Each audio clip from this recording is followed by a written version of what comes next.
When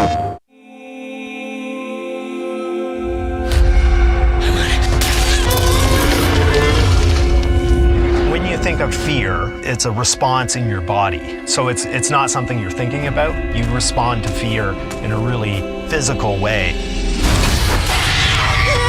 My name is Paul Huskay. I'm the audio director on the Chant. One of the main influences was John Carpenter soundtracks from the 70s. It's a project that reminds me why I got into this in the first place. I was introduced to Paul shortly after starting our first prototype. Paul really quickly started throwing out a lot of experimental soundscapes and so forth that were quite different.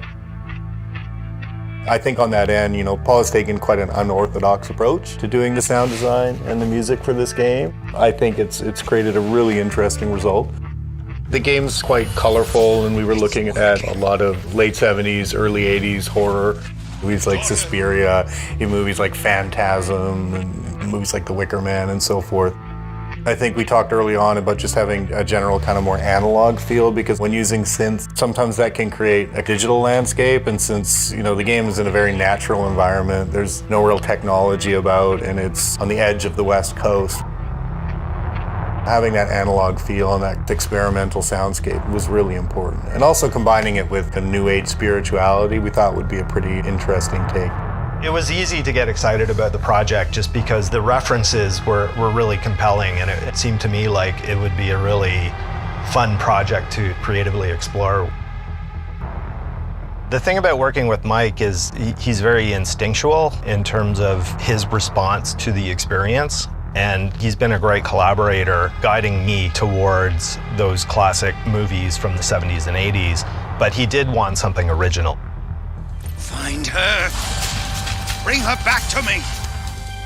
For the opening prologue chase scene, it needed a kind of energy and a kind of franticness that I wasn't able to land because I was using synths and samplers. So I collaborated with a great drummer, Francesca, who's based in Milan, Italy. She just played these amazing, frantic, free jazz drum parts.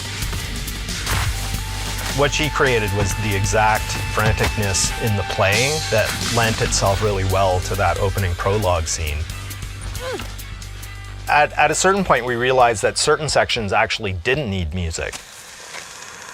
An example of that would be the Spirit Forest in Chapter 5, where we want this thing to sound really scary, we want the game player to really feel on edge and have this feeling that there's things in the woods and they're moving around. And what we found was by just taking the music out was way more effective in creating the tension that we wanted. In terms of the creature sound design, I think my favorite is the Manticore. What is that thing? Just because it's such a strange looking creature and how it responds when it's attacked and what it sounds like when it's attacking. Mike was really looking for something that was going to make the game player feel terrified.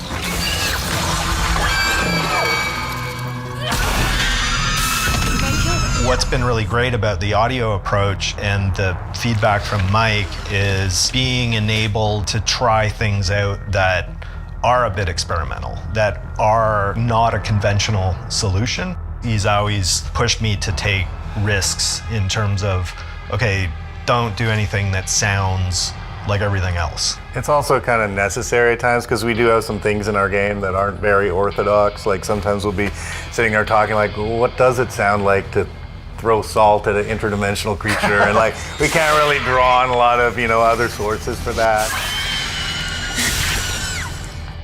It was great where we ended up, because if it's scaring us and we know that it's going to be happening, then we know we've done our job right.